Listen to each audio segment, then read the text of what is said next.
बिस्मिल्लाहिर्रहमानिर्रहीम। क्या आपके सामने बेटा क्वेश्चन आ रहा है? आपसे जरा देखें अच्छी तरह और सोचें कि किस तरह से हो सकता है।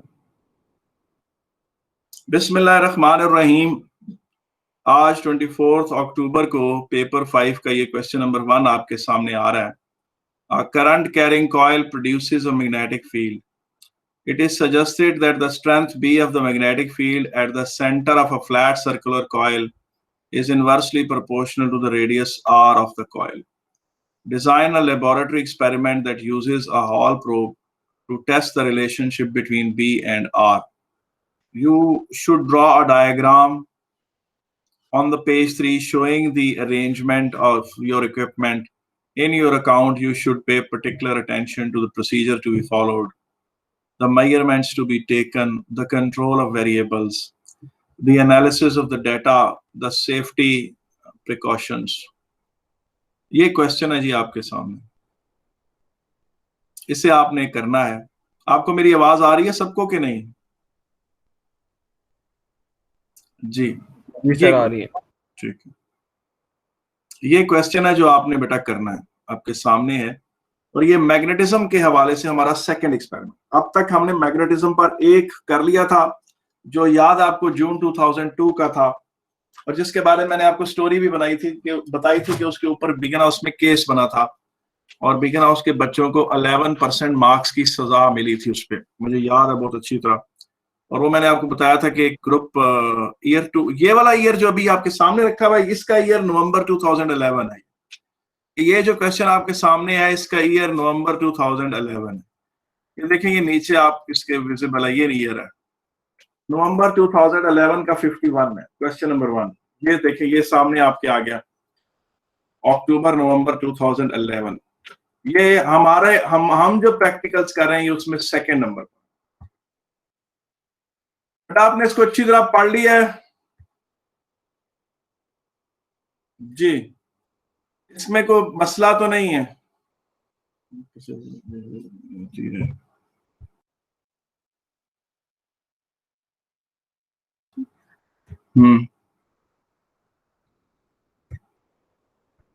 चलें इसको चलते आगे।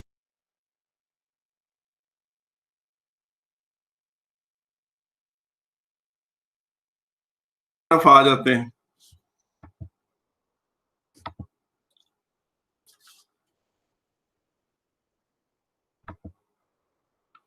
ये कैमरे में भी ये सामने देखें, ये प्रैक्टिकल पड़ा हुआ, ठीक है ना। Current carrying coil produces a magnetic field, ये वाला। आए अब इसको शुरू करते हैं, इसको देखते हैं कि इसको कैसे किया जा सकता है, इसके बारे में हम बात कर सकते हैं, ठीक है कि नहीं। सारे पेज तो हमने लगा दिए पेपर से। मैं 1 मिनट बेटा और पेजेस लेकर आता हूं तो हम क्वेश्चन करते हैं। 1 मिनट।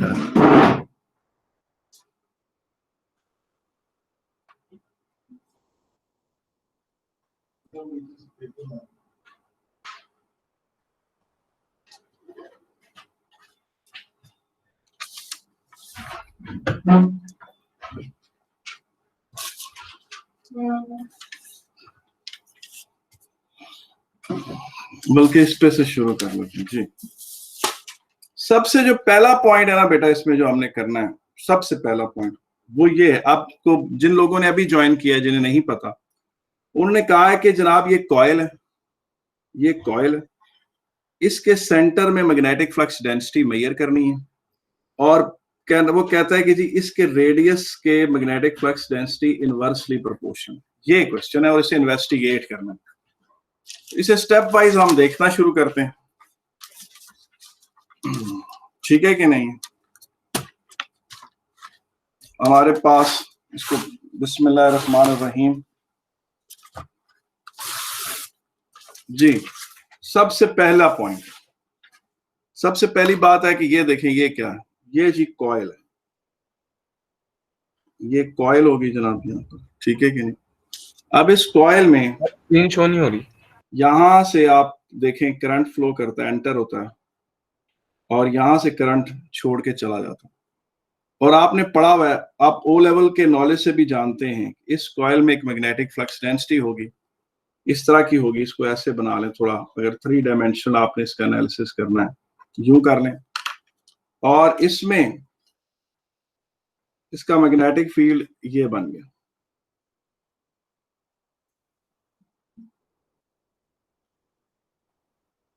जो ये इसका मैग्नेटिक फील्ड है, अगर आप यूं बनाएं इसको,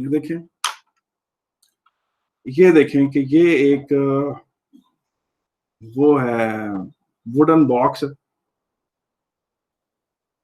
इस तरह से, ठीक है। इसमें ये सेमी सर्कुलर एक शेप आई हुई है, और सेमी सर्कुलर शेप इसके अंदर भी है, नीचे बॉक्स के अंदर आधी शेप, आधा सेमी सर्कल बॉक्स के बाहर है, आधा सेमी सर्कल बॉक्स के अंदर है। ये प्लास्टिक का बना हो सकता है, ठीक है, और ये बॉक्स भी सारा प्लास्टिक का या वुड का बना हो सकता है, और कॉइल इस तरह से इसके अंदर इसके ऊपर चढ़ी हुई होती है। और यहां पर आप देखेंगे जो ये करंट अगर इसको यूं दें ऐसे करके, तो कॉइल में आपको पता है कि इसका मैग्नेटिक फ्लक्स डेंसिटी कैसे बनेगी, यूं बनेगी,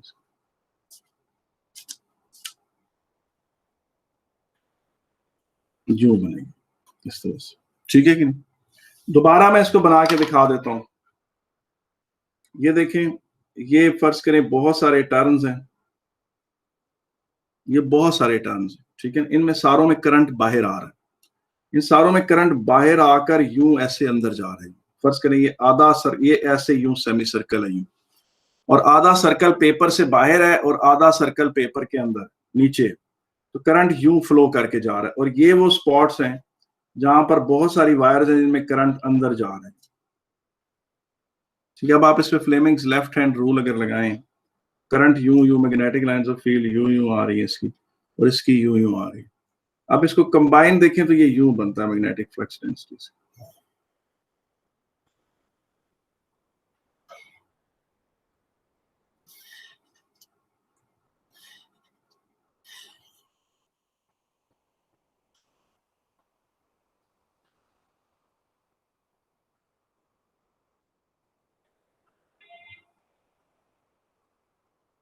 ये तो ये आपको पता है इसका साउथ पोल है और ये इसका नॉर्थ पोल है, और यहां पर मैग्नेटिक फ्लक्स डेंसिटी स्ट्रॉन्गेस्ट होती है सेंटर में। पूरी जो सोलेनोइड होती है उसके मैग्नेटिक फील्ड उसके सेंटर में स्ट्रॉन्गेस्ट होता है कंपेयर टू द रीजन्स बाकी जगहों पर। अब यहां पर जो magnetic flux density at the centre है वो डायरेक्टली प्रोपोर्शनल है करंट के, वो डायरेक्टली प्रोपोर्शनल है नंबर ऑफ टर्न्स के, और वो इनवर्सली प्रोपोर्शनल टू आर है। वो इनवर्सली प्रोपोर्शनल टू आर किस तरह से, मींस कि अगर इस तरह एक छोटी सोलेनोइड हो, उसका यहाँ मैग्नेटिक फील्ड बड़ा स्ट्रांग होगा, इसी सोलेनोइड को थोड़ा बड़े साइज का कर दें तो यहाँ मैग्नेटिक फील्ड वीक होगा, और इसी सोलेनोइड नहीं, इसको कॉइल कहना चाहिए, और बड़ा कर दें तो यहाँ मैग्नेटिक फील्ड और वीक हो जाएगा।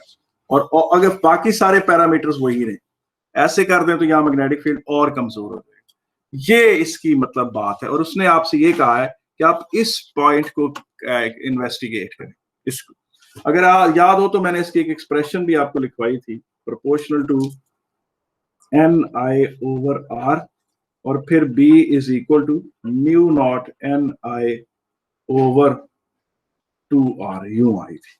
ये हमने इसकी चीज पढ़ी थी, mu naught n I over 2R। और अब हम इसमें से हम उसको एक फैक्टर को, यानी मैग्नेटिक फ्लक्स डेंसिटी किसी फ्लैट कॉइल की इस फार्मूले के तहत दी जाती है, और हमने उसमें से सिर्फ एक फैक्टर को इसके साथ डिस्कस करना है। ये हमारा आज का जो है ना वो पहलू, गुड क्वेश्चन, ठीक है कि नहीं।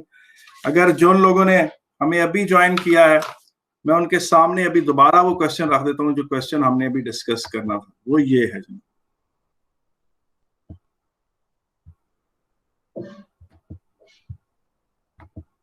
ये देखें, ये क्वेश्चन जो हमने करना है, जिन्होंने those who have just joined us, they should know कि हम ये वाला क्वेश्चन कर रहे हैं।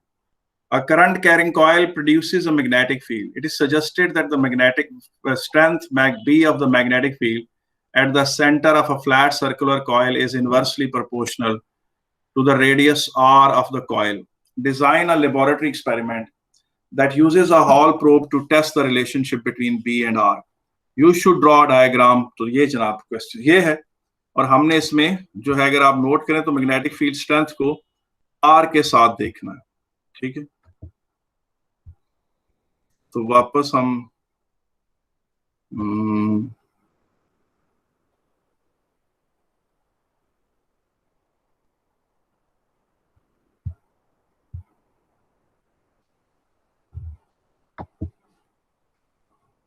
खतीजा, हेलो, आप लोगों को बेटा मेरी आवाज आ रही है? खतीजा, जी सर। या एक मिनट यार, मुझे ना ये आपका एक मिनट है, मुझे भूल, क्लास किधर है मुझे पता ही नहीं है, मैं फिर अपनी बेटियों को आवाज, हाँ जी शुक्र, चलो चलो, ये था जनाब। तो हमने इसको इन्वेस्टिगेट करना है, B is inversely proportional to R, इसे देखना। सबसे पहला हमारा क्या काम है, इंडिपेंडेंट वेरिएबल क्या है जी हमारे पास।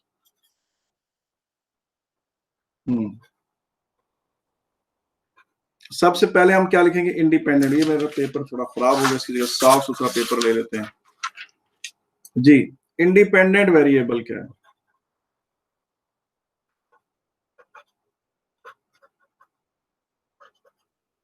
जी? इंडिपेंडेंट वेरिएबल है radius of the coil, flat circular coil.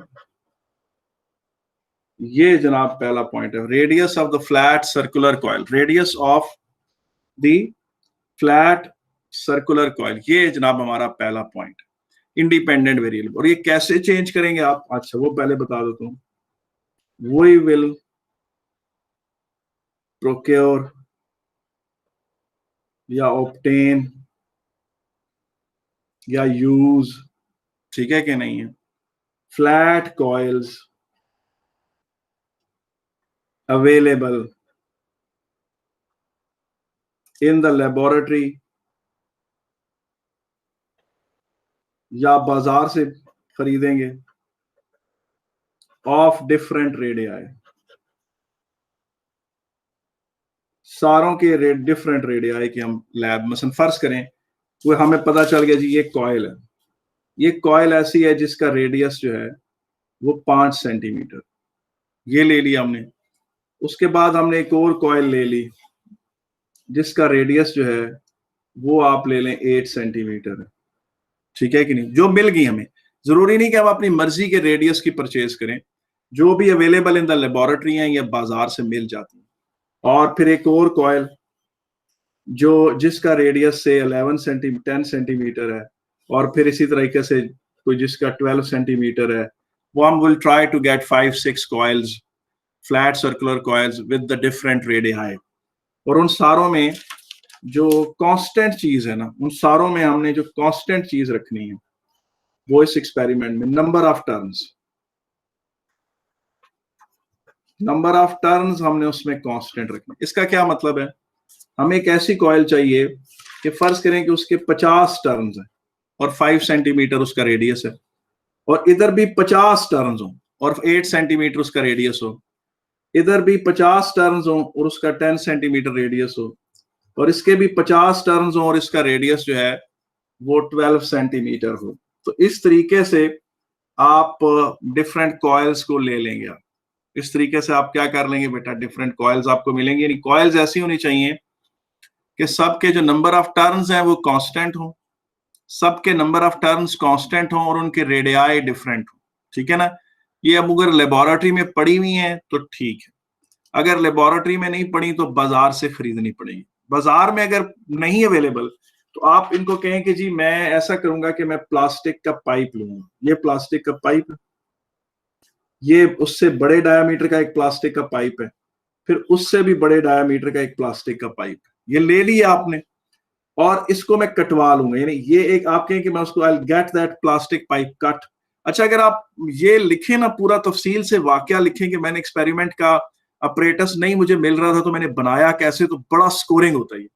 आप उसे कहें जी कि मैंने ये प्लास्टिक पाइप लिया जो ऐसे 5 सेंटीमीटर इन लेंथ था, और उसका जो ये रेडियस था ये भी 5 सेंटीमीटर का था, और फिर मैंने एक और प्लास्टिक पाइप का पोर्शन काटा, वो इसकी ये वाली लेंथ तो 5 सेंटीमीटर थी लेकिन उसका रेडियस 8 सेंटीमीटर था। फिर मैंने एक और प्लास्टिक का पाइप लिया और उसकी ये लेंथ 5 सेंटीमीटर ही रखी और उसका ये रेडियस 11 सेंटीमीटर था। फिर मैंने एक और प्लास्टिक पाइप लिया यूं करके और उसका रेडियस जो था वो 13 सेंटीमीटर था और ये लेंथ 5 सेंटीमीटर थी। तो जब आप इस तरह डिस्क्रिप्शन दें, और फिर के मैंने एक ही क्वालिटी की वायर खरीदी, एक ही क्वालिटी की वायर खरीदी और उसके 50 टर्न्स इस पर लगा दिए, और फिर इसके ऊपर भी 50 टर्न्स चढ़ा दिए, और फिर इस प्लास्टिक पाइप के ऊपर भी 50 टर्न्स चढ़ा दिए, और फिर इसके ऊपर भी 50 टर्न्स ऐसे चढ़ा दिए। तो ये आप समझें कि बड़ा स्कोरिंग की बात है कि आपने रेडियस आर को क्या कहते हैं चेंज करने के लिए कितने जतन किए, और आपको अगर वो नहीं मिला लेबोरेटरी में तो आपने उसको खुद प्रिपेयर किया। तो ये चीज बड़ी स्कोरिंग है, बड़ा पावरफुल पॉइंट है ये। ठीक है, आपने ये ले लिया, उसके बाद आप पूछें क्या करना है आपने। अब आपने उनके रेडियस मेजर कर लेने। रेडियस मेजर करने का तरीका क्या होता है, आप रूलर से ये लेंथ मेजर करें, ठीक है कि नहीं है, और रूलर को एडजस्ट करें। रूलर को क्या करें, keep on adjusting until you get the largest difference between the two readings। यानी ये प्लास्टिक पाइप है, ये साथ आपने रूलर रखा हुआ है, यहां रीडिंग आ रही है 13.1 सेंटीमीटर, यहां रीडिंग आ रही है से आप कहें जी 23.2 सेंटीमीटर। इस रीडिंग में से इस रीडिंग को माइनस करें, 23.2 माइनस 13.1, आपके पास आ जाएगा जी 10.1 सेंटीमीटर। ठीक है, तो आपको डायामीटर मिल गया, उसको 2 से डिवाइड कर देंगे तो आपके पास रेडियस आ जाएगा ये। लेकिन अगर आप फर्ज करें कि इस मीटर रूल को जरा सा एडजस्ट करने से ये रीडिंग 23.3 सेंटीमीटर हो जाती है और ये 13.1 ही रहती है, तो आपने इनकी रीडिंग्स की एवरेज नहीं लेनी, आपने लार्जेस्ट डिफरेंस लेना है। क्यों? क्योंकि मुमकिन है आप रूलर यहाँ रखा हो आपने या यहाँ रखा हो, डायमीटर लार्जेस्ट वैल्यू होती है। तो जब यहाँ से जो रीडिंग R2 और यहाँ जो रीडिंग R1 है, R2 माइनस R1 के जो लार्जेस्ट डिफरेंस है वो आपने ले लिया तो आपके पास डायमीटर आ जाएगा, और इस डायमीटर को आप 2 से डिवाइड करें तो आपके पास फिर बेटा क्या आ जाता है, रेडियस आ जाता है।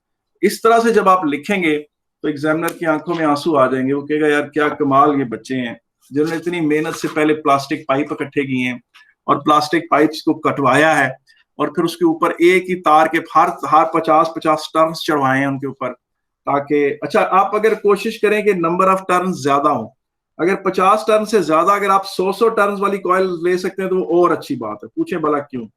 क्योंकि जरा ज्यादा टर्न्स वाली कॉइल्स होंगी तो मैग्नेटिक फील्ड यहां पर जो है वो स्ट्रांग आएगा।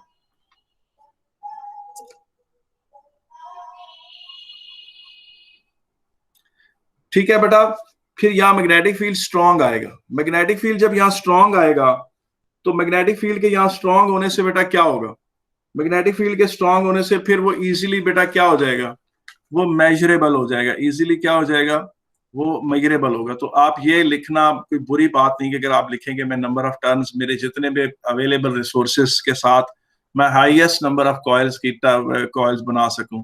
अगर 50-50 टर्न्स हैं तो ठीक है, लेकिन अगर 100 टर्न्स की कॉइल्स बन जाती हैं तो आई विल प्रेफर दैट। अब ये आपके पास हो गया। डिपेंडेंट वेरिएबल क्या है आपके पास?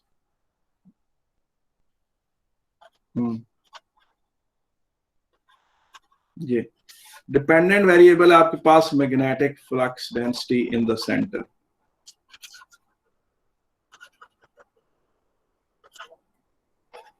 एट द सेंटर, ठीक है, magnetic flux density at the center, ठीक है कि नहीं, और which will be measured using Hall probe.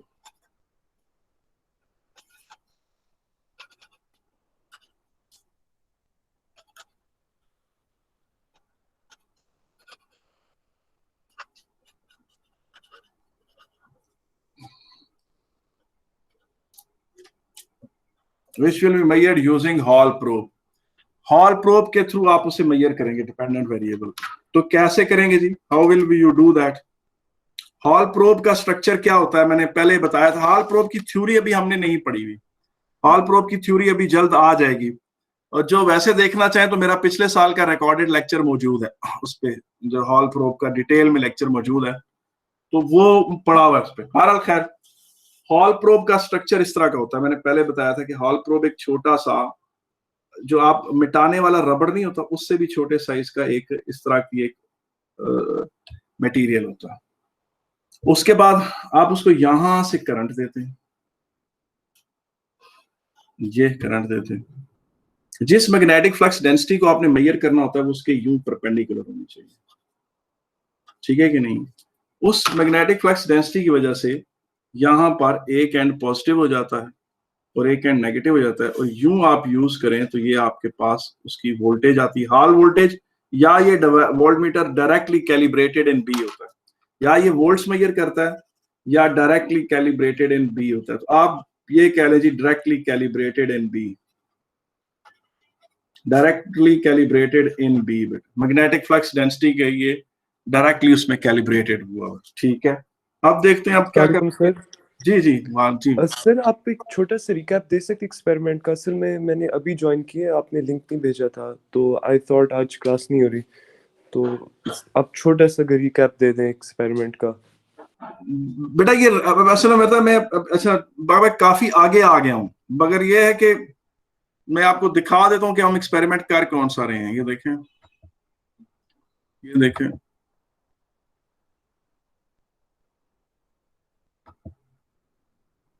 ये एक्सपेरिमेंट कर रहे हैं बेटा, जरा से।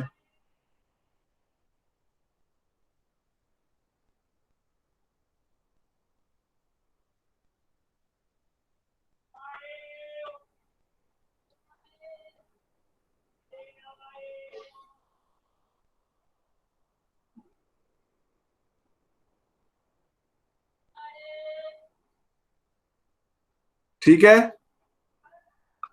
ठीक है सर, थैंक यू। अच्छा, अब बी जो है ना, ये वोल्ट मीटर आपने लिख दिया calibrated in B, directly B major कर, ठीक है कि नहीं। अब आपने, और कांस्टेंट्स क्या है इसमें, कांस्टेंट्स है जी number of turns of the coil,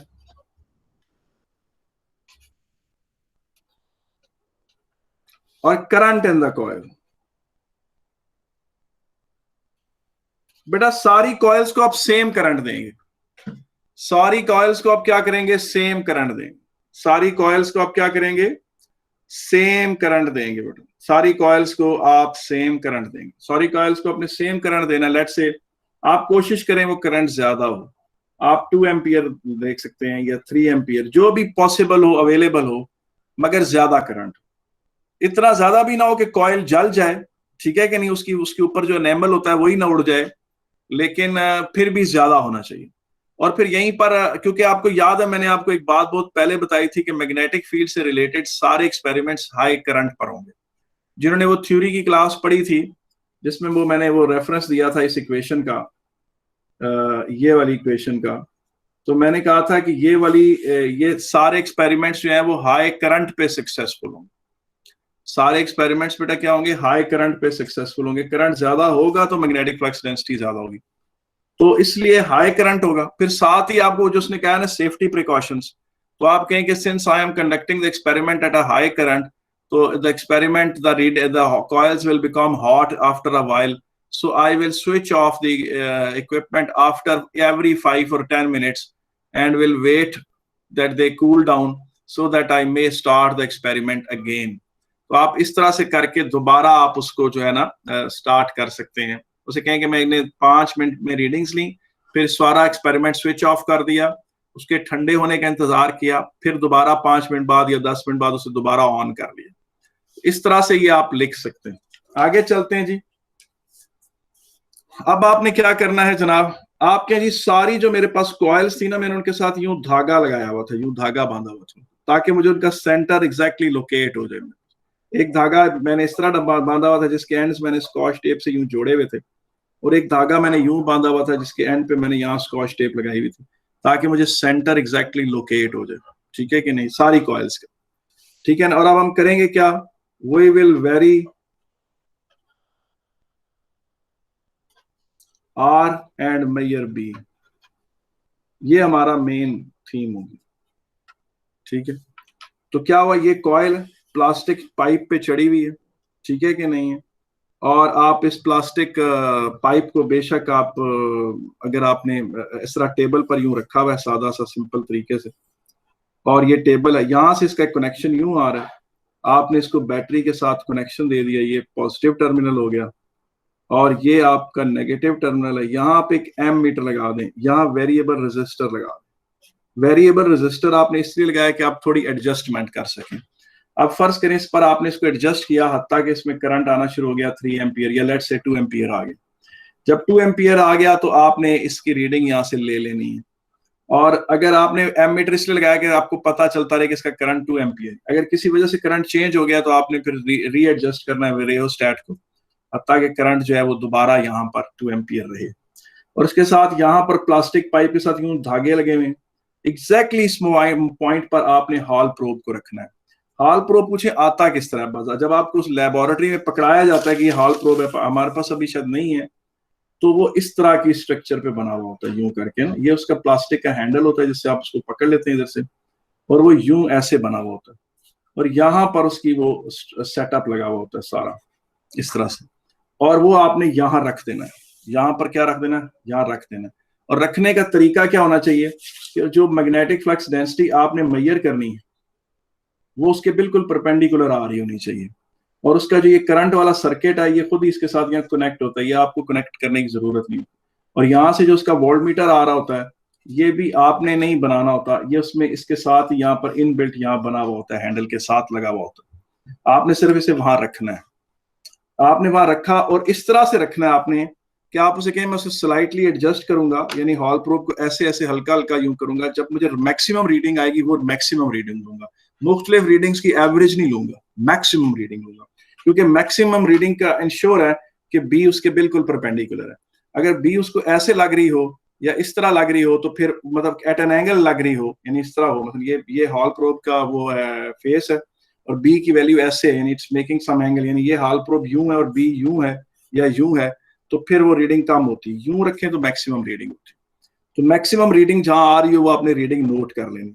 और जब आपके पास इस तरह से, अच्छा इसमें बड़ी छोटी सी बात आप कहें कि जब मैं एक्सपेरिमेंट कर रहा हूं, इस एक्सपेरिमेंट के नेबरहुड में कोई भी और मौजूद नहीं होना चाहिए मैग्नेटिक फील्ड, कोई और मैग्नेटिक फील्ड इसके नेबरहुड में मौजूद नहीं होना चाहिए, ये बात जरूरी है।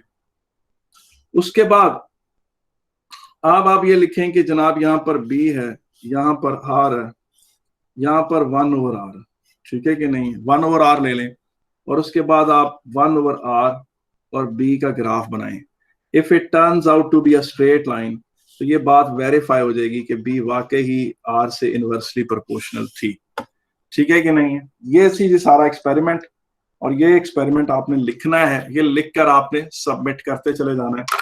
ये मैग्नेटिक फील्ड्स का दूसरा एक्सपेरिमेंट। किसी ने कोई बात पूछनी है तो मैं हाजिर हूं।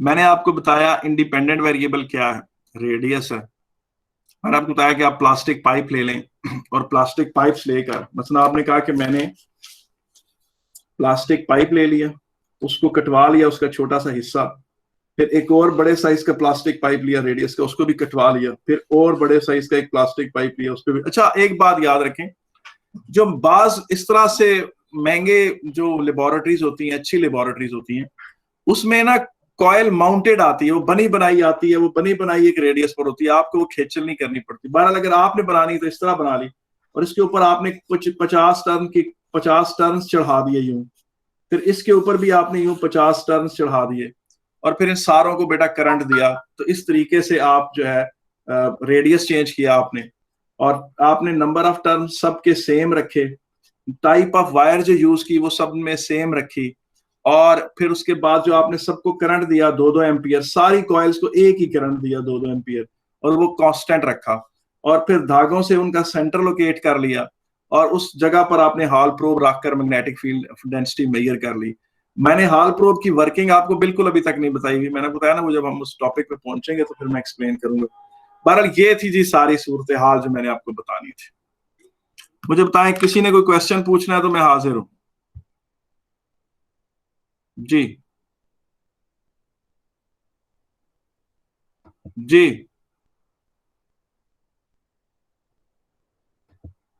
किसी ने नहीं पूछना?